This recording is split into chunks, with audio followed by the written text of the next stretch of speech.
काली ठारू आरंभ करी यही कथा केते थर आपण निजकू कहते काली आसला पुणी कहले गुरुवार करी गुरुवार आसला कहते पुराणा काम सब सारी दिए तापर आरंभ करी एमती करी करी करी करी दिन जाउची सप्ताह जाउची मास भी जाउची किंतु आपणकर काम सेमती पड़िकी रोची। यही अभ्यास को कहा जाए प्रोक्रास्टिनेशन बा जानी सुनी विलंब करिबा आउ एहा आपणक सफलता रो रास्ता रे बाधा सृष्टि करे। किंतु प्रश्न हेउची आमे एमिति काहेकि करू एवं यही अभ्यास को किपरि छाड़ी परिबा। तो आजिर वीडियो रे आमे देखिबा 8टी प्रैक्टिकल सॉल्यूशन। नमस्कार मु श्रीधर चंद्र पंडा जड़े मोटिवेशनल स्पीकर पुणी थे आपण मानक स्वागत जनाऊँगी आमर चैनल डिजिटल सक्सेस पॉइंट। लक्ष्य आपणकर साथ आमर। आज आसतु कथा हवा प्रोक्रास्टिनेशन अभ्यास विषय। आपण स्टूडेंट हुंतु जॉब करूथांतु बा बिजनेस करूथांतु किंबा किछि जीवन में बड़ करने चाहता किंतु काली करी अभ्यासटी आपण को प्रोग्रेस को अटकाई दे पारे। तेणु आज आमे जानिबा प्रोक्रास्टिनेशन कौन आमे काहेकि काम को गड़े दे थाउ एहा द्वारा आमर कौन क्षति होई थाए एवं सबुठारु इम्पोर्टेंट हला एहा को आमे किपरि दूर करि परिबा। प्रथमे आसंतु जानिबा प्रोक्रास्टिनेशन कौन। प्रोक्रास्टिनेशन माने केवल आलस्य नुहे जेतेबेले आमर कौनसी एक जरूरी काम थाए किंतु आमे ताकू गड़ेई चालू बा जानी सुनी विलंब कर दी थाउ एहा को प्रोक्रास्टिनेशन कहा जाए। कौनसी जरूरी काम को आमे जेतेबेले टाड़ी देई थाउ ता बदल रे आमे आमको मनोरंजन देउथुवा काम करि थाउ जथा पढ़िबा बेले रील्स देखिबा ऑफिस काम बेले मोबाइल देखिबा एवं धीरे धीरे यह आमर हैबिट रे परिणत हो जाए। आपण निज स्कूल बा कॉलेज कथा मने पकांतु किछि पिला सारा वर्ष प्रतिदिन पढ़ुथिले आउ किछि पिला परीक्षार मासे पूर्वरु एबे मु प्रतिदिन पढ़िबी किंतु जी प्रतिदिन पढ़ी थाए एग्जाम समय रे तार चाप कम थाए। यही प्रिंसिपल केवल पढ़ापाई नुहे जीवन प्रत्येक कार्य यह लागू होता है। प्रोक्रास्टिनेशन रो 6टी मुख्य कारण एबे जानिबा। पॉइंट नंबर 1 विफलतार भय। मु एहा करि परिबि तो जदि मु फेल मारी गली लोके कौन कहिबे यही सब भावना गुड़िक आमको कामटी आरंभ करबा पूर्वरु अटकाई दे थाए। मने रखंतु failure is not the end failure is feedback. भूल कले शिखिबे शिखिले भल करिवे भल कले सफलतार संभावना बढ़ी। Point number 2 perfectionism. सब परफेक्ट हेले जाई मु कामटी आरंभ करिबी यही चिंता मध्य आपनको कामटी करिबा पई अटकाई दे पारे। किंतु मने रखंतु परफेक्ट हेबा पई कामटी स्टार्ट करिबा दरकार। काम करंतु भूल करंतु सिखंतु इंप्रूव करंतु। Action creates improvement. Point number 3 planning रो अभाव। आपण जेतेबेले गोटे घर करूछंती सेतेबेले प्रथमे प्लान करूछंती ड्राइंग रूम कोठी रहइबो बेडरूम कोठी हबो किचन कोठी रहिले भलो हबो ए सब प्लान आगो करूछंती ता परे जाई आपण घर तैयारी करूछंती। सेही परी जीवन रे गोटे बड़ काम करबा को हेले ता पई मध्य प्लान आवश्यक। प्रथमे प्लान तापरे एक्शन पुणी रिव्यू एवं शेष रे इंप्रूवमेंट। केवल प्लान करी रही गले हेबो नाही ता सहित एक्शन मध्य दरकार। Point number 4 over thinking. किछि लोक काम करबा अपेक्षा कामटी किपरि हेबो केतेबेले हेबो केमिति कले भलो हेबो एहा भाबी भाबी समय गड़े दी था। मन रखंतु thinking is useful but over thinking is a trap. प्रथमे प्लानिंग करंतु तापरे स्टार्ट। पॉइंट नंबर 5 मोटिवेशन अभाव। जदि कामटी आपको बोर लगुच तेबे आपण कामटी को गड़े देउछन। जदि कामटी लंबा अछि तेबे ताको आपण छोट छोट भाग रे विभक्त कर दियो एवं निजर टार्गेट करंतु, निज प्रोग्रेस को ट्रैक करंतु एवं छोट छोट सक्सेस को सेलिब्रेट करंतु। काम को पनिशमेंट भाव रे नुहे प्रोग्रेस भाव रे देखंतु। Point number 6 mobile distraction. आजिर समय रे प्रोक्रास्टिनेशन एक बड़ ट्रिगर होची मोबाइल फोन। काम करुवा समय रे गोटे नोटिफिकेशन साउंड हैला, आपण प्रथमे नोटिफिकेशन देखिले, तापरे गोटे रील देखिले, तापरे अन्य वीडियो देखिले, आउ हठात 1 घंटा चली गला, आपणकर मने पड़ी गला किंतु काम सही पेंडिंग रही गला। वर्तमान आसंतु देखिबा प्रोक्रास्टिनेशन रो 5टी बड़ क्षति आमर कौन होची।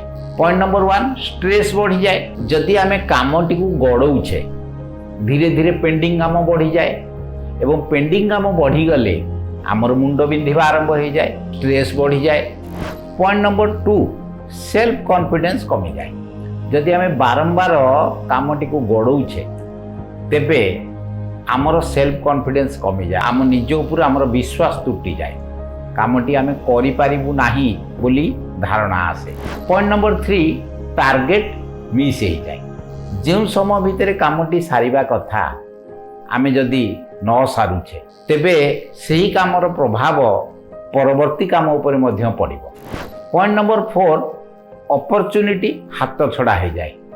जदि आमे कोनोसी काम को ठीक समय रे न करूछे तेबे भल सुजोग अन्य केही नहीं जाई पारे। Point number 5 work life balance खराब हुए।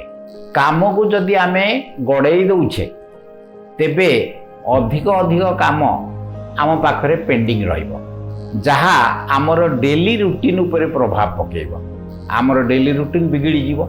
वर्तमान आसंतु जानिबा प्रोक्रास्टिनेशन अभ्यास को दूर करिया पई 8टी powerful tips. Tip number 1 priority list. आमे जो काम गुड़िक करने को जाऊे प्रथमे से काम गुड़िकर गोटे लिस्ट तैयारी करिबा। यह सकाळे तैयारी करिबा नचेत पूर्व दिन राति रे तैयारी करिबा एवं सही काम गुड़िक 4 भाग रे विभक्त करिबा। Urgent, important, general, ordinary. प्रथमे अर्जेंट और इंपोर्टेंट काम को सारिबा। टिप नंबर 2 टाइम फिक्स करंतु। खाली कामटी करिबी बोली कहिदेले हेबो नाही, सेथिबेई पर्टिकुलर टाइम फिक्स करंतु जे एही कामटी मु संध्या 6टा को 7टा भितरे करिबी। एहा फल रे आपणकर अकाउंटेबिलिटी बढ़ी जाए। टिप नंबर 3 बड़ काम को छोट छोट भाग रे विभक्त कर दियंतु। गोटे बड़ काम जदि आपण करबा को जाउछंती तेबे यह आपण माइंड को स्ट्रेस करि पारे। जदि सेही कामटी को आमे छोट छोट भाग रे विभक्त करि देबा एवं छोट छोट काम गुडी को धीरे धीरे सारी देबा तेबे आपण माइंड रे प्रेशर धीरे धीरे कमी जीवो। प्रत्येक स्टेप परे आपण निजको हल्का अनुभव करिवे। Big task, small wins, then big result.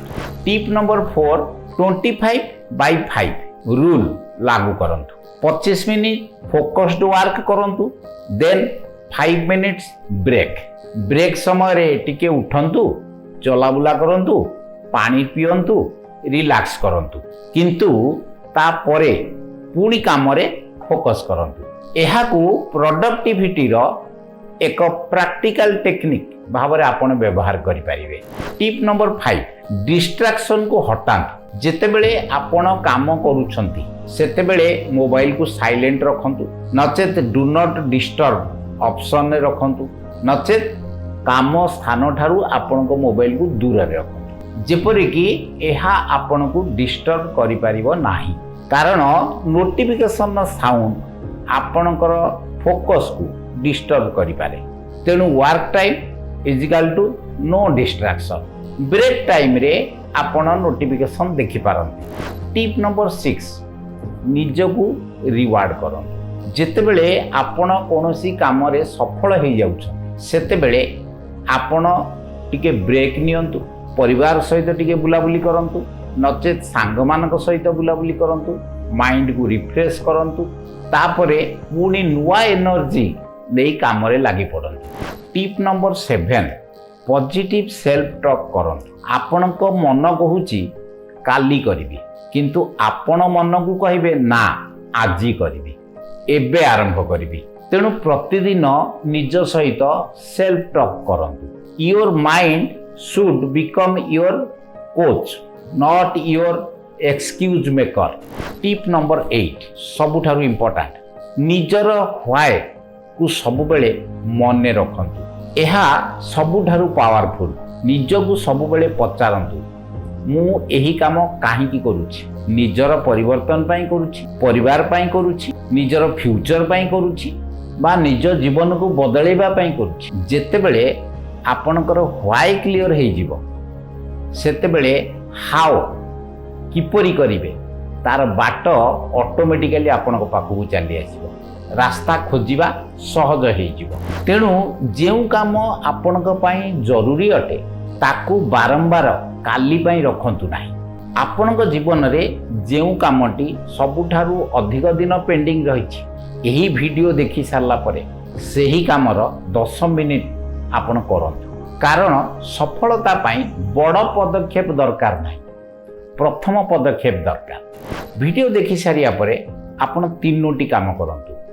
ପ୍ରଥମେ ଆପଣଙ୍କ କାମର ଲିଷ୍ଟ ବନାନ୍ତୁ, ତା ଭିତରୁ ଗୋଟିଏ ଇମ୍ପୋର୍ଟାଣ୍ଟ କାମ ବାଛନ୍ତୁ ଏବଂ ଆଜି ସେହି କାମ ଆରମ୍ଭ କରନ୍ତୁ।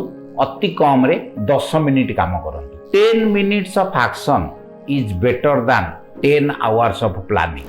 ସାଙ୍ଗମାନେ, ଜୀବନରେ ଅନେକ ଲୋକଙ୍କ ପାଖରେ ଟ୍ୟାଲେଣ୍ଟ ଅଛି, ଡ୍ରିମ୍ ମଧ୍ୟ ଅଛି, ଅପରଚ୍ୟୁନିଟି ମଧ୍ୟ ଅଛି, କିନ୍ତୁ କାଲି କରିବିର ଅଭ୍ୟାସ ସେମାନଙ୍କୁ କାମ କରିବାରୁ ଅଟକେଇ ଦେଉଛି, ସେମାନଙ୍କୁ ସେମାନଙ୍କ ଲକ୍ଷ୍ୟ ଠାରୁ ଦୂରେଇ ଦେଉଛି। ତେଣୁ ଆଜିଠାରୁ ଗୋଟିଏ ନିୟମ କରନ୍ତୁ, କାମ ଜରୁରୀ ହେଲେ କାଲି ନୁହେଁ ଆଜି। ପରଫେକ୍ଟ ଟାଇମ୍ ଆସିବାକୁ ଅପେକ୍ଷା କରନ୍ତୁ ନାହିଁ, ପରଫେକ୍ଟ ମୁଡ୍ ଆସିବାକୁ ଅପେକ୍ଷା କରନ୍ତୁ ନାହିଁ, ପରଫେକ୍ଟ କଣ୍ଡିସନ୍ ଆସିବାକୁ ଅପେକ୍ଷା କରନ୍ତୁ ନାହିଁ। Start now, improve letter. ମନେ ରଖନ୍ତୁ, ଆପଣଙ୍କ ଭବିଷ୍ୟତକୁ ବଦଳାଇବା ପାଇଁ ଆସନ୍ତା କାଲିକୁ ଅପେକ୍ଷା କରିବା ଦରକାର ନାହିଁ। ଆଜିର ଗୋଟିଏ ଆକ୍ସନ୍ ହିଁ ଯଥେଷ୍ଟ। ଯଦି ଆଜିଠାରୁ ଏହି ପ୍ରୋକ୍ରାଷ୍ଟିନେସନ୍ ଅଭ୍ୟାସ ଆପଣ ଛାଡ଼ିବାକୁ ଚାହୁଁଛନ୍ତି ତେବେ କମେଣ୍ଟରେ ଲେଖନ୍ତୁ, ମୁଁ ଆଜିଠାରୁ ଆରମ୍ଭ କରିବି। ଏବଂ ଏହି ଭିଡ଼ିଓ ଯଦି ଆପଣଙ୍କୁ ଟିକିଏ ବି ୟୁଜଫୁଲ୍ ଲାଗୁଥାଏ ତେବେ ଏହାକୁ ଲାଇକ୍ କରନ୍ତୁ, ନିଜ ସାଙ୍ଗ ଓ ପରିବାର ସହିତ ସେୟାର ମଧ୍ୟ କରନ୍ତୁ। ଏମିତି ମୋଟିଭେସନାଲ, ସେଲ୍ଫ ଇମ୍ପ୍ରୁଭମେଣ୍ଟ ଏବଂ ଲାଇଫ୍ ଚେଞ୍ଜିଂ ଭିଡ଼ିଓ ଦେଖିବା ପାଇଁ ଆମର ଚ୍ୟାନେଲ ଡିଜିଟାଲ ସକ୍ସେସ୍ ପଏଣ୍ଟକୁ ଏବେ ହିଁ ସବସ୍କ୍ରାଇବ୍ କରନ୍ତୁ ଏବଂ ବେଲ୍ ଆଇକନ୍କୁ ଦବାନ୍ତୁ। କାଲିଠାରୁ ନୁହେଁ ଆଜିଠାରୁ ଆରମ୍ଭ କରନ୍ତୁ, କାରଣ ଆପଣଙ୍କର ସଫଳତାର ସମୟ କାଲି ନୁହେଁ ଆଜି। ରହୁଛି, ଧନ୍ୟବାଦ, ଜୟ ଜଗନ୍ନାଥ।